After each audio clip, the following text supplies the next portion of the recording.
welcome to today's episode of Let's Talk About.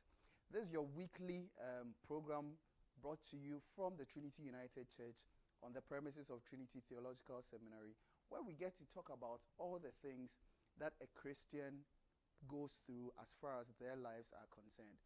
We talk from the social issues to the health issues. We talk politics, we talk money, we talk everything. And so on Let's Talk About, we talk about being a Christian. And on today's episode, we are taking the part 2 of the conversation that we began last week, the fundamentals of raising godly children. Last week, we were fortunate to have been joined by Lady Pastor Mrs. Doris Adom Asante, who is a certified life and mental health coach and also the executive director of Birthright of Ghana Foundation, a non-governmental organization that focuses on encouraging pregnant women to have their children.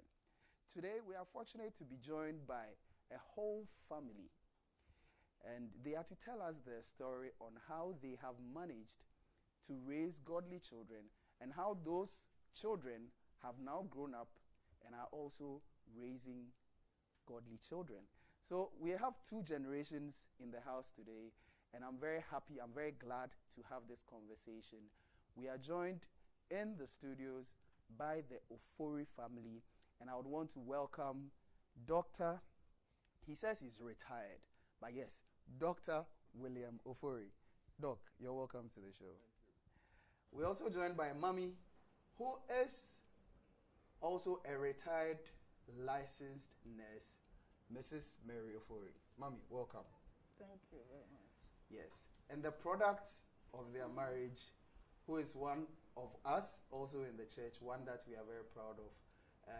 He's currently the secretary to council, and he's in the person of Kweku Adwofori. Bra Kweku, Akwaba. Yes, and I'm Benjamin Ofeado, and I'll be your moderator for today's conversation. We want to go straight into the conversation. Let's start from where the entire family started, the man. Doc, and last week, as I did indicate, we were talking about fundamentals of raising a godly family or raising godly children, and our resource person gave us some key nuggets and brought to bear her own experience. You raising the Ofori family, or let me say the Ofori family, what were the key considerations that you made to ensure that you got it right?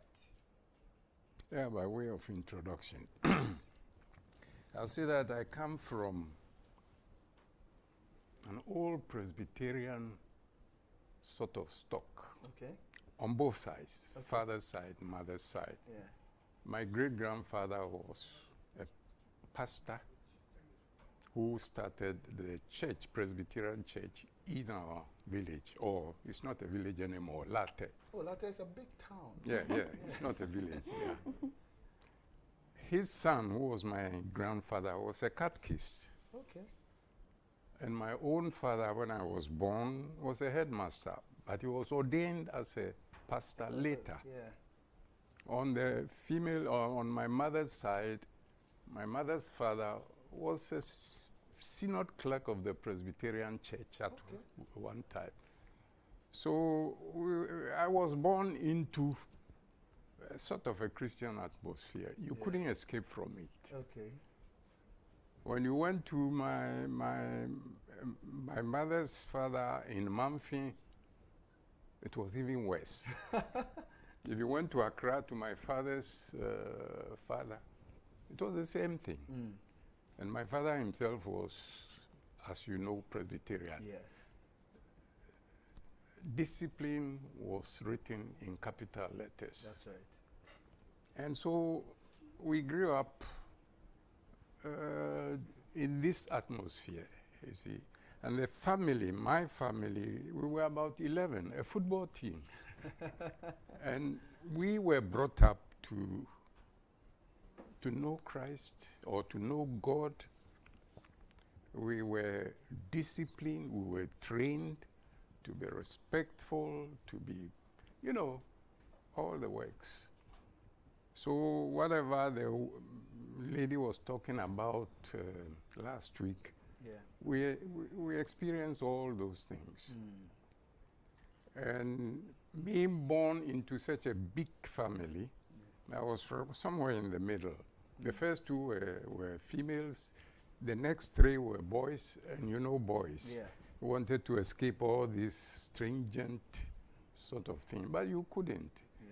So in the end, you have to, in fact, join Yeah. it. So when I came to have a family for myself, I was replicating what I experienced at home.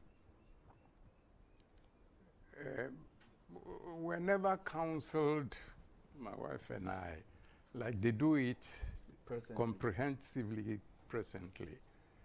And so what I learned from home was what I practiced with my children. I see. And my wife herself also came from the Pentecostal family. The father was an elder, a church planter all over the mountains there in Akwapim. That must be an apostle. Yeah, but he wasn't Christian Designated as an apostle. Yeah. And so obviously she also had experienced all these things. So we were of one mind. We just had to bring our children up as we experienced ourselves. That's pretty detailed. And Mommy, I would want to come to you as well. And doing this with Doc, and you know, during your time, I mean, there are all kinds of things that would draw children's attention. And it is said that if homes are really made, it is the mothers who make the home. How did you manage to ensure that Kweku and all the other siblings, they stayed within the confines of what you wanted to teach them? How we anything? Thank you. As he said, Yeah. my dad was very strict. You can't even go out from the house when it's 6 o'clock. So that was also implanted in me. The children, I love them. I talk to them. We converse. We do everything. But when you disobey me, I won't forgive you. You receive it. So most of the time, Daddy was outside. You. So it was Mommy who was Daddy, And Mommy at the same time. Mommy, brother, friend, everything. Yeah. We were in Tema. Mm. So where I work in PT2 is near their school. Yeah. And most of the time, they will finish before I. Okay. So I'll ask permission and then bring them to the car, buy them some snack or something, and then I tell them, you don't move from the car up to 4 o'clock when I finish work. And they will sit in the car and wait. and wait for me. They were so good, and I must say, I didn't get mamre You didn't get trouble with the children. at all, mamre. They helped me in all endeavors. So you are saying, say, na Kweku Asunyedi. At all. I see. At all. Once in a while, you know that Okay, Daddy is saying we'll come to that. So we'll come to that. Yeah. boys, Yeah. one, but he wasn't so bad. Wasn't So, bad. so in terms of the composition of your children, more Merima Bahe and Amia. 2 girls. The first one is almost 42, Okay.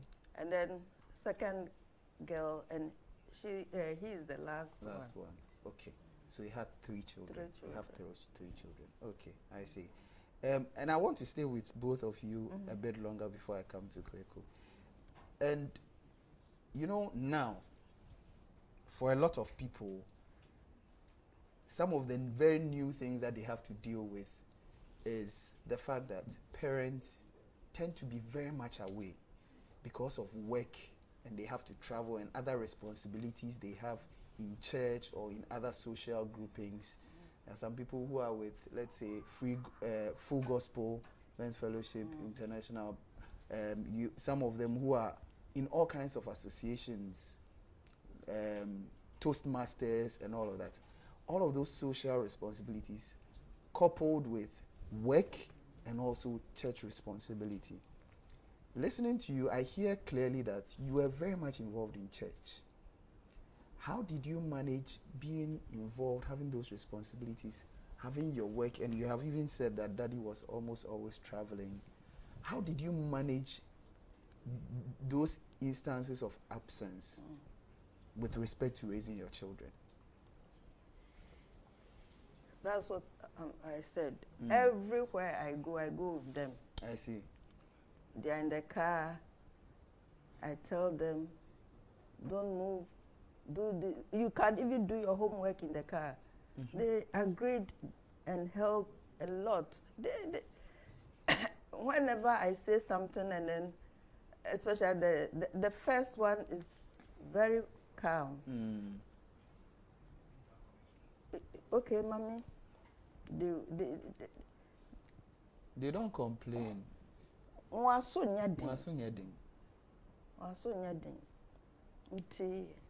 I was lucky, and with God's help, and we were always praying together. We were praying together. As for that, my daughter went abroad for exchange program in France, the first one, and then the white woman, the man that he stayed with, he was a Catholic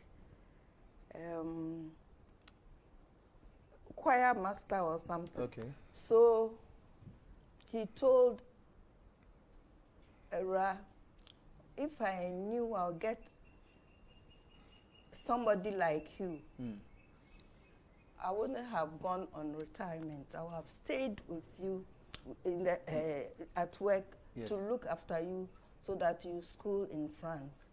Because every morning he gets up, you lay her bed, and her quiet time. Constant. She doesn't joke with it. So it made the others also learn from her. They were actually very good to Well, I must add that during our time, I think it was more conducive to bring up children.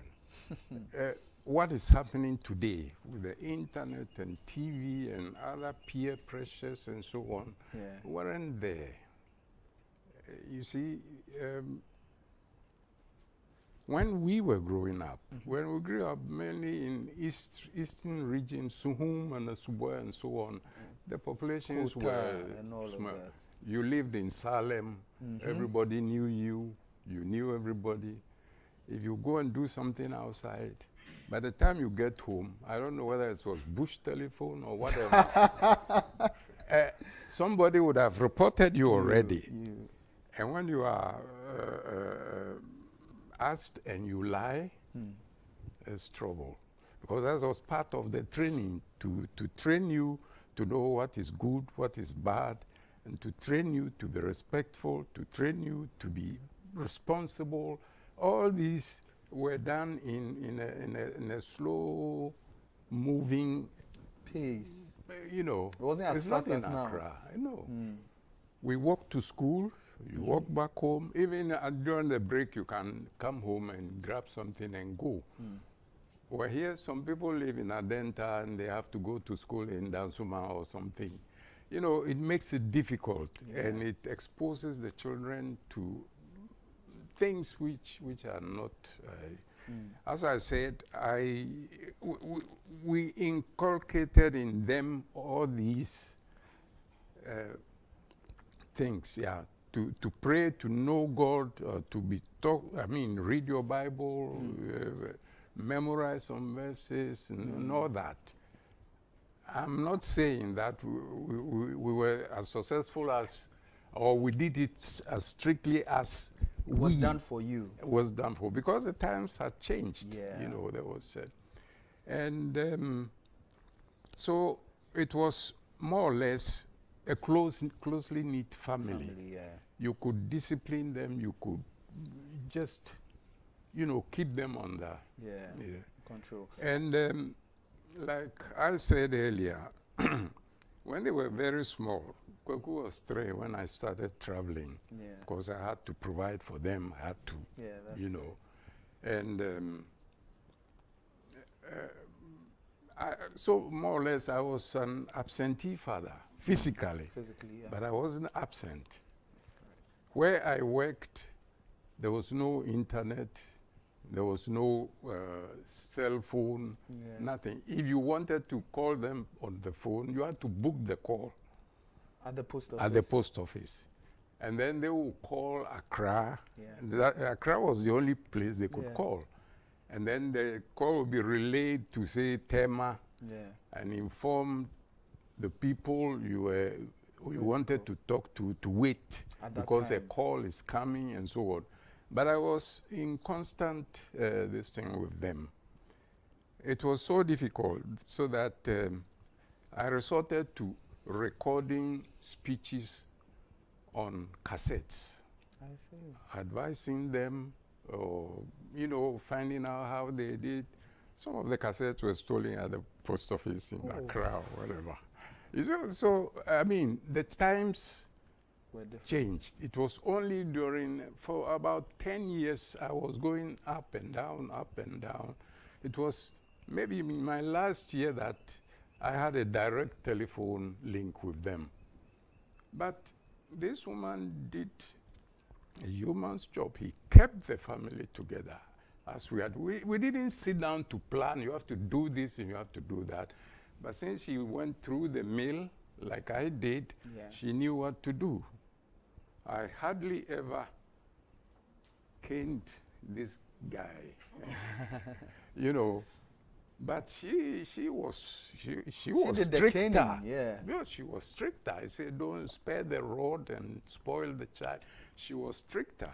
I remember I came from Namibia once, and they were staying in Community 8 in Tema.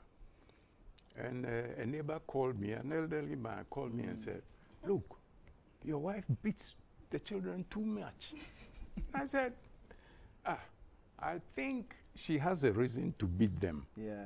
Otherwise, she wouldn't do that, because I know her, and she wouldn't do that, No, you have to warn her and all that. And so I said, okay. But I don't see any scars or anything on them. She never hurt anybody. But we think that they have to be disciplined if they go wrong. Yeah, because training and all those things, they have, if you do this, if you lie, there's a punishment. There's a punishment. If you are lazy, there's a punishment. So they knew, and slowly they learned all these things.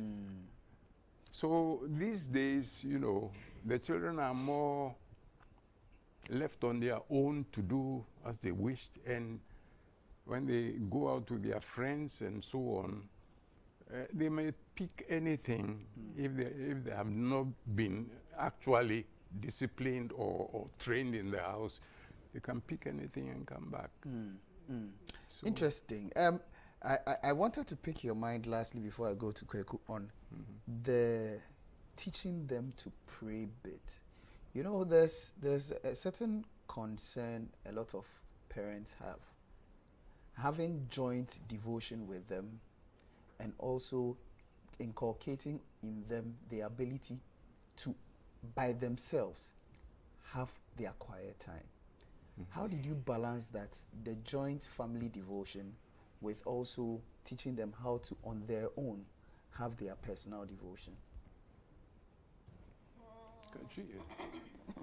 No, they were doing it, or I did it with them during the weekends when I'm not working. But the weekdays, my daughter will get up and ask them to do the quiet time. Okay. So you had like some of the days you meet together yes, as a family, and on the other days you, based on what the teaching. Okay. Okay. Because we'll be late.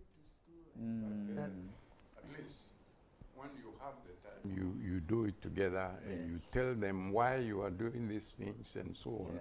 So they learn, and by themselves, they like in our family of 11 people, we learned a lot also from the 4 before me. Yes. You know, the father and the mother will do their bit, and then if these people, the ones before us, have absorbed, they will teach you, and then we also teach those people behind. I see. So it was, you know. So what? And for those of you who are now joining us, this is Let's Talk About, and we want to remind all of you watching and those listening to send your comments to our various social media platforms. We are live on Facebook and YouTube as well. You can send in your comments on the live stream, and you can also send us your comments or questions on the WhatsApp number 0501 579 996 0501 579 996. One of the key lessons I'm learning around here is to the effect that parenting is not just from the parent, but also from the siblings. And so when the parents get it right, especially with the earlier children, those earlier children now take upon themselves the responsibility of bringing their younger siblings also up to speed on the ways of Christ. And that's a very key lesson that I'm picking. Now I want to come to you, Kweku. And we've heard them talk about you and your other siblings. In fact, especially you, as if you are not here. For you, what was the experience like, the whole discipline? And I'm hearing that, and this is another key point for me. We've heard about Presbyterian discipline a lot. I think we may have to pay a lot more attention to the Pentecost one. It appears to be a very close competition. But how was it for you living with parents like that, you going through the mill as they have described for us? What was the experience for you? Okay, so in my case, I guess that on the one hand, because I was the youngest, I learned quite a lot from my elder siblings, and I wasn't as exposed to that level of discipline like them. Okay. Right? Because there was a lot they were already doing that I could learn from them to avoid the discipline. Right? Okay. Yes, but growing up, like they have said, there was a lot of love even beyond the discipline. Once, you know, like Daddy was traveling quite a bit, but once he was around, you could feel his presence. Yeah. When he's coming, of course, you know you would get a lot of gifts and items, new clothes, new shoes, whatever it may be. When he's here, we go out more to more fun places. So that was also great. And yes, definitely, I remember the bit about the cassette. It was very nice. One thing I thought they would say was that when my dad was traveling, I was very young, so I had 3 years, and he told me, "Oh, Merikwa is here." Oh, no, I hear. No, I hear. So after a few days, when he wasn't back, I remember telling my mom that, "Oh, Daddy, because you know the presence meant a lot more to you." Exactly. There was a lot of love. I mean, I guess Mami was my best friend. We would all lie around on the floor, chatting and talking. So in spite of all the discipline, there was also a lot of friendship, a lot of bonding. I can tell my mom, up till this day, I can tell her almost anything. Okay. And that's because she was always there, always available, always laughing, telling us a lot of tuli. I see. You understand? And your mommy had jokes. oh, a lot. She still has it. So, yes, growing up, like I was saying, besides the discipline, there was a lot of love. There was a lot of show of concern. One of the things I know I have picked from my dad is, doing things at the right time. So, for example, after school, I know I'm supposed to do my homework. And that was something that I was very consistent on. Because as any child, I was like any normal child. I wouldn't want to be doing homework. I want to go out, play with my friends, and in time, I only need to open the door and I have they are all loads of friends around. people around. But he instilled that thing, that discipline in me where, once you get back to school, before you go out to play, make sure your homework is done. Otherwise, by the time he's back and he's checking the homework and it's not done, you will have it. I see. You understand? One of the other things I remember from my childhood, as a child, I wasn't very good at math. What he did was, there was this book, graded maths, and it was for each class. Yeah. And he bought, so for every class that I go to, he would buy graded maths for that class. The thing about graded maths is it has a lot of practice exercises. Yeah. So, beginning of the week, you write dates for each day of the week for a practice exercise. So, after my homework, that was the other thing I had to do. And then we sit down in the evening to go through it, to be sure that, I got it right, or where, I was lacking, he will help me out. And I feel that those things have stayed with me throughout my life. Yeah, because you saying that growing up you were not good with math or at math, I'm sure a lot of people who are watching and who know him will be like, really, Kweku, not good at math. I mean, it's... Yes, but that was the case. I used to struggle. But going through that exercise, I realized that at some point I was even ahead of my class in math. But it was a weak point for me at some point. And so that intervention helped. Initially, when you started, I didn't see the point. Yeah. But later on, when I got into the practice of doing it, it made sense to me. And I still do it to this day. So I have 2 sons. The first one, Kwabna, is in nursery 2. And they come home with a lot of homework. But there are days where they are homework free, but we have some exercise to do. Yeah. And I see it helping him. So, for example, even in his writing, the last report I received, his teacher said his writing is on point. I see. So definitely, whatever we have been doing at home, coupled with what he's getting from school, is good. So those are some of the examples I can give. Wow. It feels like we've been chatting for a day already, and we are hanging out with the Ofori family. Dr. Retired William Ofori, retired surgeon. Nurse retired Mrs. Mary Ofori, and also their son Kweku Adu Ofori, who is an IT practitioner, IT professional. I mean, he's doing very well for himself, and we thank God for him, for his life. He's currently the council secretary of our church, Trinity United Church.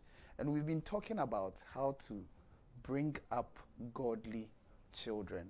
And that has been our conversation so far. For the first part, we've been looking a lot at the past, how they managed it, bringing up their children at the time. And we've also sought to understand from the product of that kind of upbringing, what the experience was and how that has impacted them. For the second half of the conversation, we'll be looking now at this product is actually now producing. In fact, he's produced and he's bringing up children. How he is playing out the experiences with his family now and the kind of support he's even getting from his parents. The show is Let's Talk About, and we are live coming to you from Trinity United Church. We want to go for a quick break. When we're back, we bring you the rest of the conversation. Don't go away. With the growing challenges of life in light of both global and domestic development, the Christian is faced with the difficult task of balancing survival within a secular system and at the same time living a Christian life that pleases their Maker. It is for this reason that we need to have frank conversations on the many issues of life through the Christian lens. So, we bring to you Let's Talk About. On Let's Talk About, we talk about health, career, dating, marriage, family, divorce, politics, finance, and all the issues of life that the Christian is confronted with on a daily basis. Join us this and every Wednesday on the YouTube and Facebook pages of Trinity United Church Legon, and let's talk about life as Christians. With the growing challenges of life in light of both global and domestic development, the Christian is faced with the difficult task of balancing survival within a secular system and at the same time living a Christian life that pleases their Maker. It is for this reason that we need to have frank conversations on the many issues of life through the Christian lens. So, we bring to you Let's Talk About. On Let's Talk About, we talk about health, career, dating, marriage, family, divorce, politics, finance, and all the issues of life that the Christian is confronted with on a daily basis. Join us this and every Wednesday on the YouTube and Facebook pages of Trinity United Church Legon, and let's talk about life as Christians. Welcome back. It's Let's Talk About, and today we're talking about the fundamentals of raising godly children. And we have with us this evening the Ofori family, that's Surgeon Retired William Ofori, and also Mommy, that was also a retired nurse, Mary Ofori, and their son, Kweku Ado Ofori. Before we went on the break, we had spoken about the experience as was. We want to now focus a bit more on the experience as is. And so we'll be focusing a lot more on how someone like Kweku Ado Ofori is seeking to raise his family, some of the practical challenges that he's having, and how he's seeking to navigate that particular terrain. And so, Kweku, just before we went off, you were talking about the fact that now you have two sons, and you are seeking to inculcate in them some of the experiences that you had. But, you know, the contexts differ. As they rightly said, then it was much slower a pace with life and raising children and all.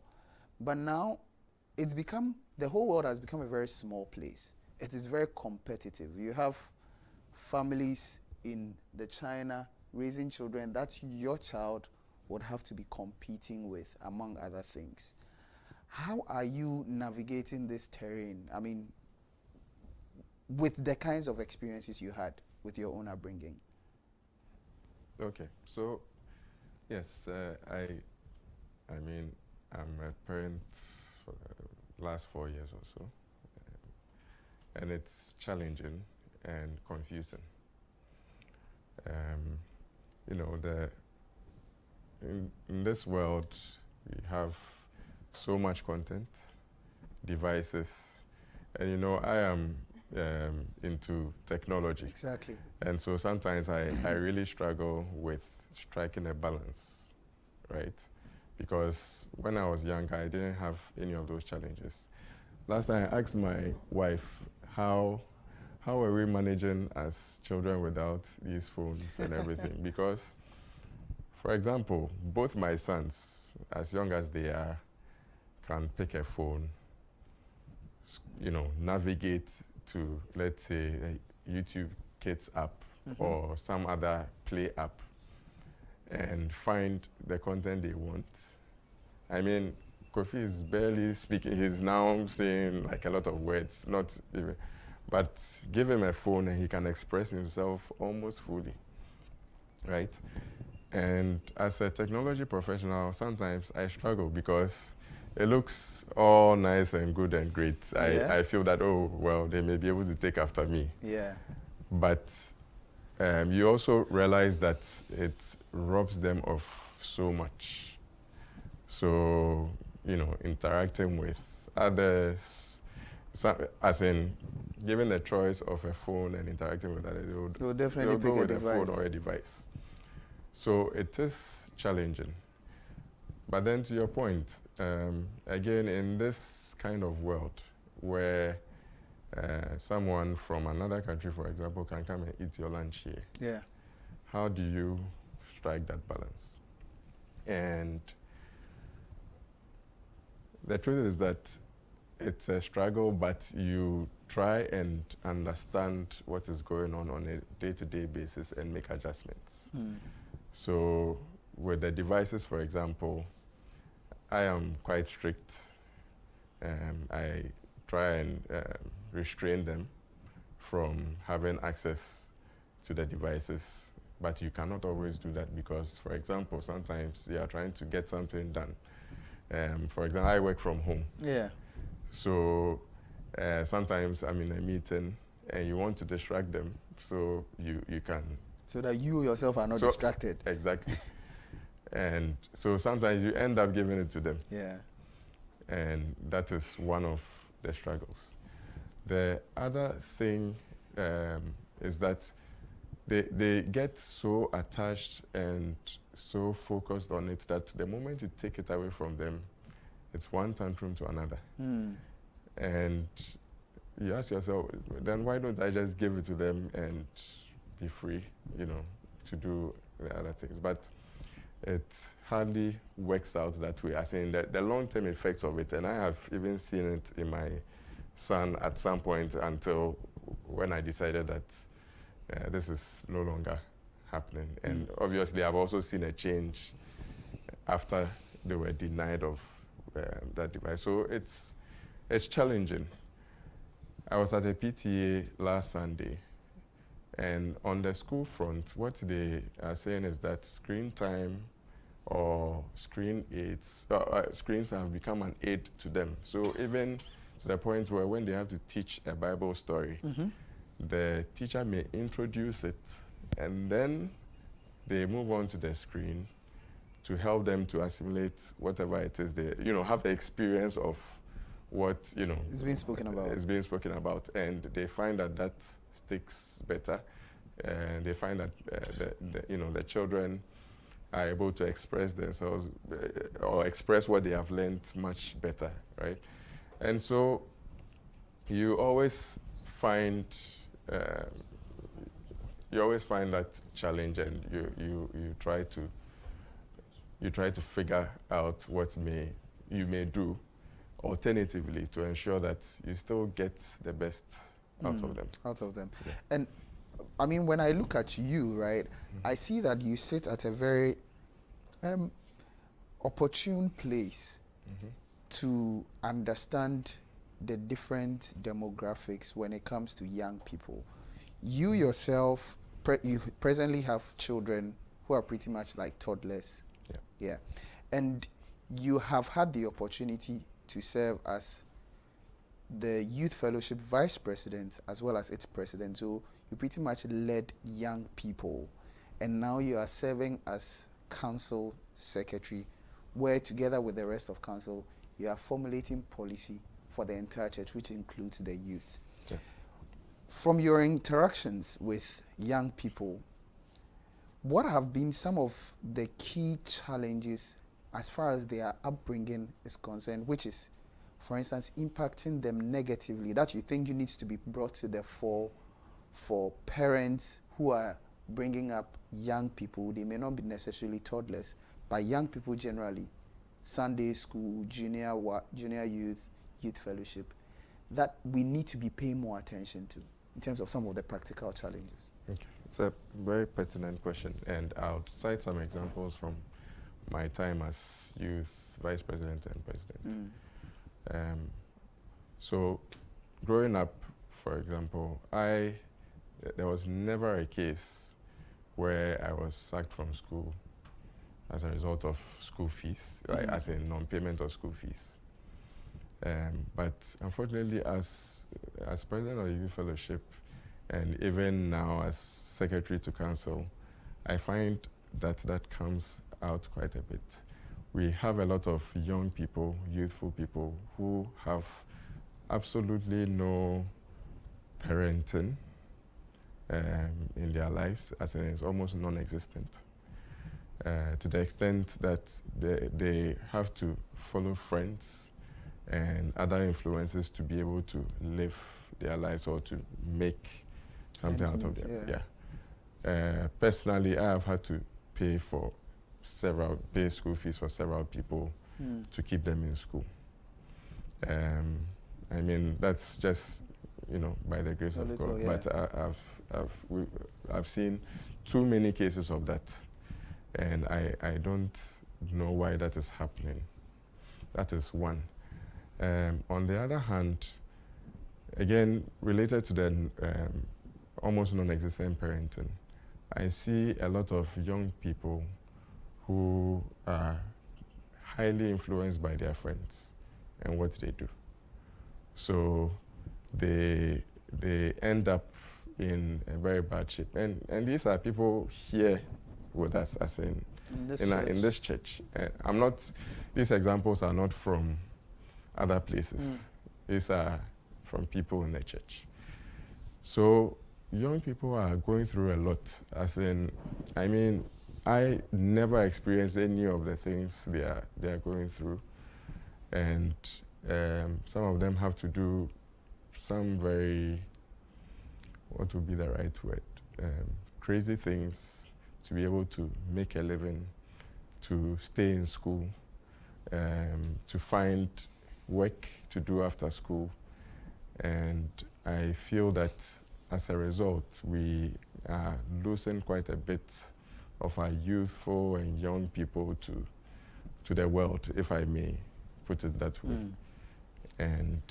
And yes, generally, and this is something I keep expressing. I feel that as a church, we can do more in that regard to ensure that we can keep our children. I mean, we have a lot of people in our men's and women's fellowship, in YAF, fairly older people who can step in and father or mother or parent some of our young people and let them know that they are there for them. And just that is enough to keep them away from some of the things they are exposed to.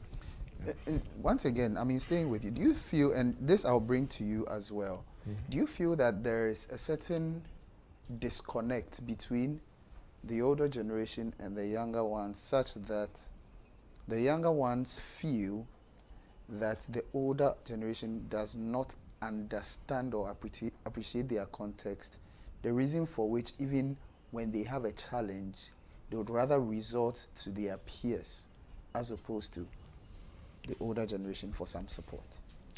Do you get that kind of sense from your own experience? I think so. And I believe that last week's speaker alluded to that. So the world has changed fundamentally from what it used to be. We may not have the Salems of yesteryears. Yeah. We may not have such communities in existence anymore. And so, like I was saying, the younger people are exposed to quite a bit. And I've heard even from, just interacting with young people, that they don't feel that they are understood. They don't feel that they are heard when they speak. They don't feel that their parents understand them, or even generally older people understand them, to the extent that, yes, they may look elsewhere for an opinion on something they may be going through.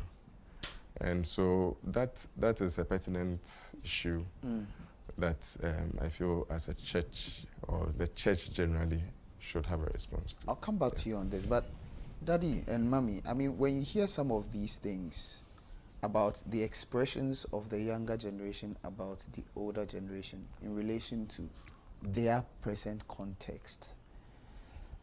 How does that make you feel? Do you feel that they also don't understand your understanding of them? I mean, it's pretty convoluted, but how does that make you feel? Yeah, like you said, the world has changed. It's changing. In every generation, there are things which people cherish or hate, and in their world today, I also don't understand them very much. You know, I'm an old man anyway, and mostly people have put their wants in front of their needs, and they are not satisfied with. So most of the parents may not be that well resourced to give everything they demand to them. But they don't understand because they have to show to their peers too that I'm also there. Yeah. And with the advent of television and what is going on in the whole world, we say COVID has changed the world. There's a new whatever. A new normal. New normal, and those. Some of them are not normal to be even new, you see. And when you, now politically, what we're experiencing in this country and in the United States, which rules the world. Pretty much. I mean, the last 5 years of somebody's presidency, the last 4 years or somebody's presidency, whose name I won't mention, has an influence all over the world. Everybody knows who we're talking about. Yeah, that's why I won't mention Mr. Trump. his name. So that goes around in the world. And the youth pick these things up. And these days, a young man can stand up in public and abuse an elderly man for what purpose? I don't understand. We're not trained like that. Yeah. But now everything goes. So they also behave as they like. I mean, I don't go to the social media much, but once I see the things they write and their minds and where it leads to, then I'm really afraid. No, but your time, there was activism. There were young people who led protests, for instance, to get social change. Yeah. Wouldn't you say that it is pretty much a similar phenomenon? No, there was activism. What do you call it? Activism. Activism, but it was well controlled. It wasn't as rowdy or as haphazard as what we saw yesterday or the day before yesterday and so on. I mean, you can't explain. It's a pity. So you are saying that you are also struggling to understand this particular generation? Yeah, surely, in some aspects, yeah. Okay, Mommy, and for you as well, I mean, when you interact with some of these, we the younger ones, and every now and then you see me, we have small chats on the side and all. When you see young people not very much gravitating towards your generation for counsel on certain challenges and all, citing the fact that how does that make you feel? I'm always blaming parents who as well. I'm always telling him, people don't tell their children this or that and this. Why are people behaving like that? I'm always saying it. It's the parents who should discipline or teach or talk to their children too. Yeah. Me too, I don't understand now because it's a pity. Yeah. I can tell. Yeah. I blame our generations. Yeah. Too. You know, because the Yeah. maybe we couldn't pass it on properly to our. But then you have a generation where they are very much exposed, and their understanding and appreciation of what their rights are and what is allowed to be exacted on them is much different from your time, for instance. And so, for instance, I mean, Kweku may have received a few lashes, but now one may not be able to use canes on their children, all right? And that brings me to Kweku. For you, this kind of disconnect, what do you think will be the practical way of bridging it between parents and children? Because I heard your mom, I mean, you even alluded to the fact that your mother was your best friend. You could talk to her about anything, among other things. How do parents practically build bonds with their children now, especially with the pace of life in our current times? Yeah, I think there's an answer in your question, in that parents should be closer to their children and get to know them. So, for example, there was this time whilst I was in Presec, that my dad visited me.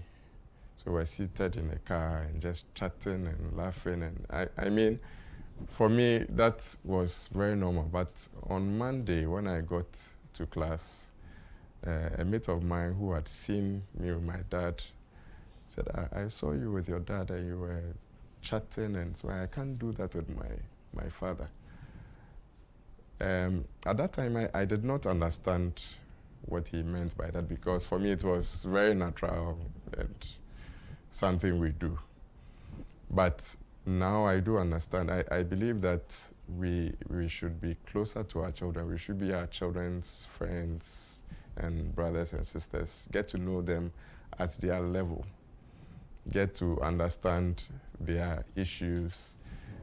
Talk to them about any and everything, right? And so that to the point where they build that level of trust to open up to you on issues that bother them. I feel that that is key. Additionally, I feel that we should also lead our children on, as in point them towards the right direction. We may not always be able to provide for them, right? But we should also not leave them to provide for themselves or figure out life. Yeah, because like a wild expedition. Exactly. Because once you leave them to figure things out for themselves, they will figure something out. And I feel that that is at the root of what we are seeing today. Grappling with it. The homes are not closely knit as they used to be before. Parents and children are not close enough. They are not talking enough. They are not feeding into the lives of the children enough. And as a result, there are so many external influences which end up diluting whatever you may have put in them from a young, a tender age, right? Up till now, I get parenting tips from my parents. You may feel that, I'm old, I'm married, I've given birth, but there are things they may observe that I may not notice, that they can give me feedback on. And I believe that would make me a better parent. Right? And I'm hearing you connect with the extended family. Exactly, and Reverend Martin Obin, for instance, sends a comment in and he says, growing up, I found going on vacation to visit the extended families to be great. It made me connect with my extended families. It taught me relating with others. And I have ensured that in the upbringing of my children or our children, that they are connected to the extended families in addition to the nuclear. And now, in these times, there are also certain concerns that certain parents have connecting with extended families, where I mean, there's a certain fear that when you expose your children to maybe your other relations, there's a certain envy that comes with it, especially if your children are doing well and all of that. How do they deal with it? And I mean, let's not kid about it. It's happening. Some parents are practically keeping their children away from their extended families. Daddy, maybe from you. Yeah, it depends on the closeness of these extended families. I mean, maybe he lives in Accra and he's lived in Accra for 20 years. The children don't even visit there, so he doesn't know what you are doing in Accra. He doesn't know anything about you. And if you think sending this child to the extended family, they might do something negative to the child, I think it's strange, because if you don't have connection with your own uncles and so on, then of course you may have some of these ideas. Ideas as well. And I'm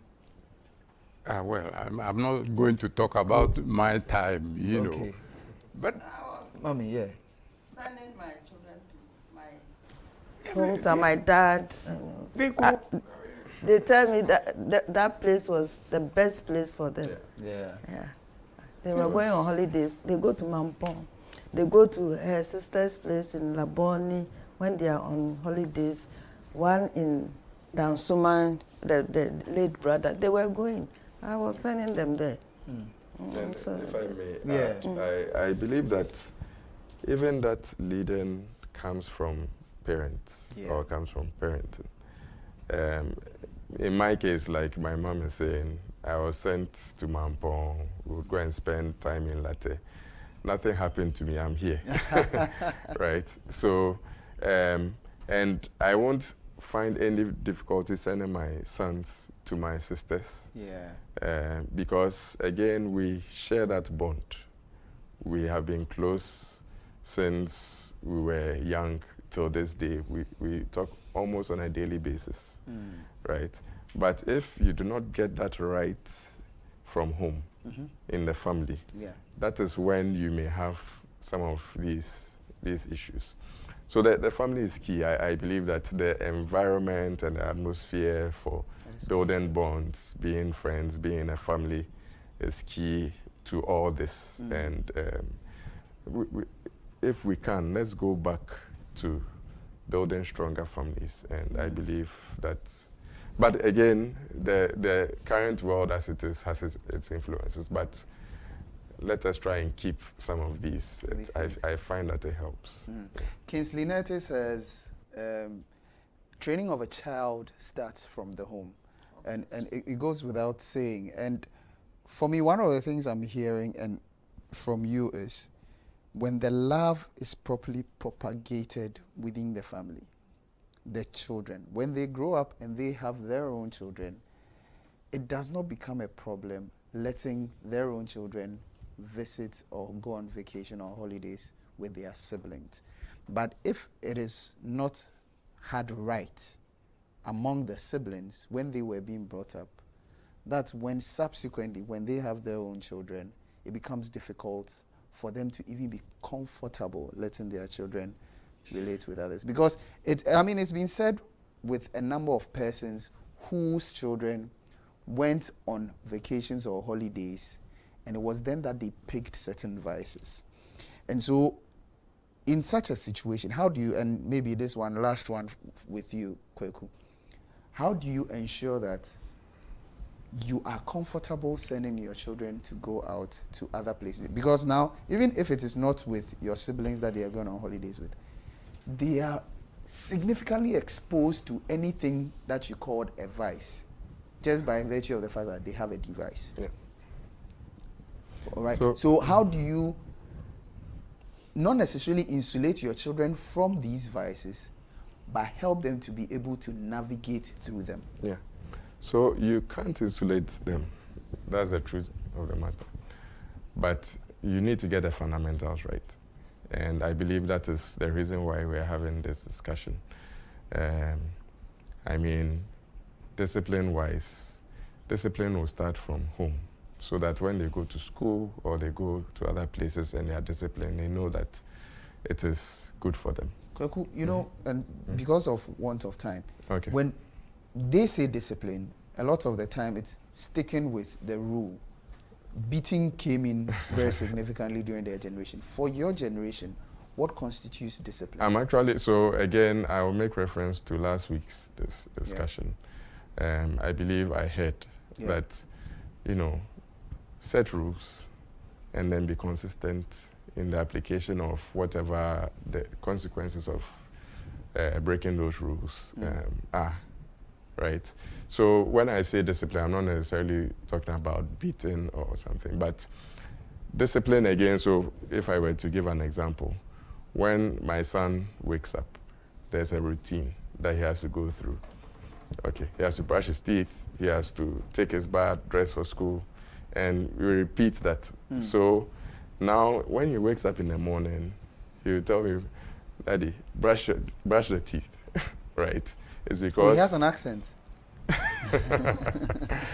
Right, so it's just because we've been doing it consistently.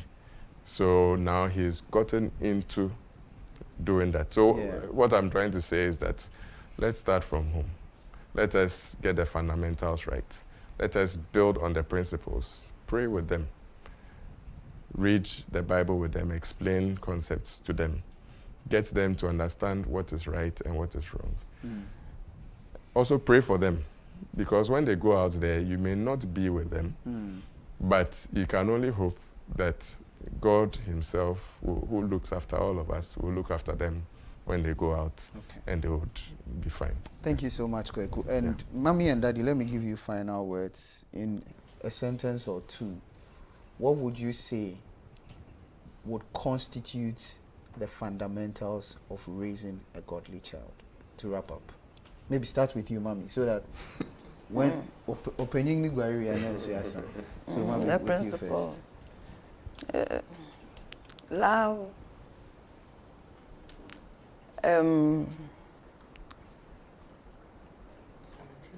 also,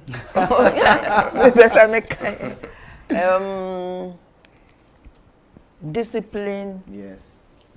and then training. Love, discipline, training. Beautiful. Daddy, what will be your own take? The same thing I would say. Yeah.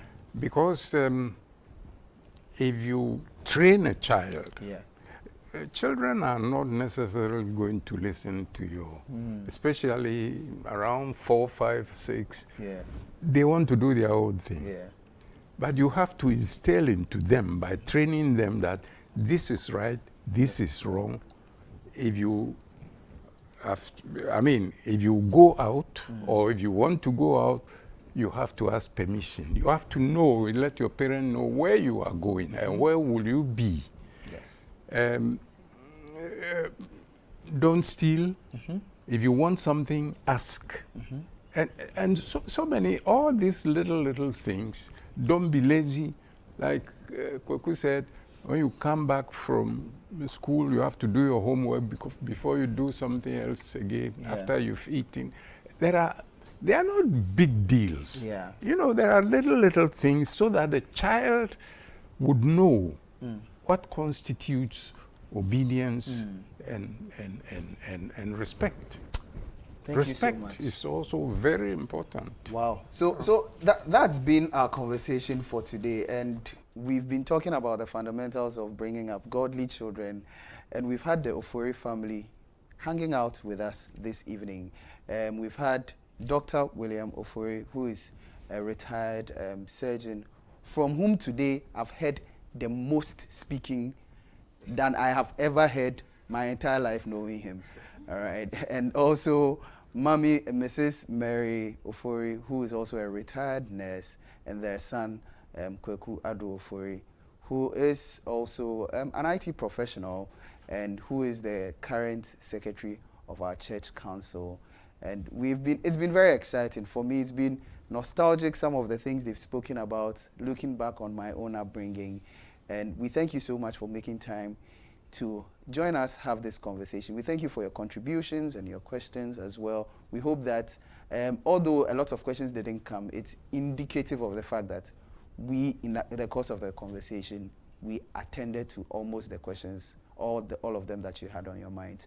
The show is Let's Talk About, and it's coming to you from Trinity United Church. Meet us same time next week as we bring you another episode on a very interesting topic. Till then, stay safe, be good, and make God known. Have a good night.